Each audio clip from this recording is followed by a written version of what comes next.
ঘোষের দোকান এলাকায় বোলেরোর ধাক্কায় বাইক চালক গুরুতর আহত। গোলাঘাটি বিশালগড় সড়কের ঘোষের দোকান এলাকায় দ্রুতগামী বোলেরোর ধাক্কায় গুরুতর আহত হলেন এক বাইক চালক। দুর্ঘটনার পর আহত অবস্থায় রাস্তায় পড়ে থাকা বাইক চালক রীতিশ দেবনাথকে ফেলে রেখে বোলেরোটি দ্রুত ঘটনাস্থল থেকে পালিয়ে যায় বলে জানা গেছে। স্থানীয় সূত্রে জানা যায়, দ্রুতগতির বোলেরোটি একটি বাইককে ধাক্কা মারলে বাইক চালক রীতিশ দেবনাথ রাস্তায় ছিটকে পড়েন। দুর্ঘটনায় তিনি গুরুতরভাবে রক্তাক্ত ও আহত হন। খবর পেয়ে বিশালগড় দমকল কর্মীরা ঘটনাস্থলে পৌঁছে তাকে উদ্ধার করে দ্রুত বিশালগড় মহকুমা হাসপাতালে নিয়ে যান। হাসপাতালে কর্তব্যরত চিকিৎসক প্রাথমিক চিকিৎসা দেওয়ার পর আহত রীতিশ দেবনাথের শারীরিক অবস্থা আশঙ্কাজনক দেখতে পেয়ে তাকে উন্নত চিকিৎসার জন্য আগরতলা জিবিপি হাসপাতালে রেফার করেন।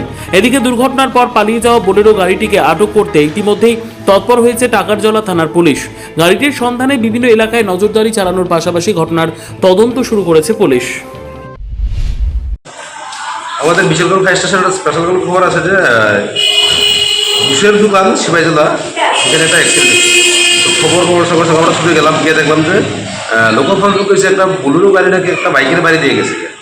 তো আমরা এখানে স্পটে বাইকটা পাইছি এবং একজন সিরিয়াস ইনজুর্ড পাইছি, রেস্কিউ করছে এবং বিশালগড় সাব ডিভিশন হসপিটালে নিয়েছি। এর নাম কি?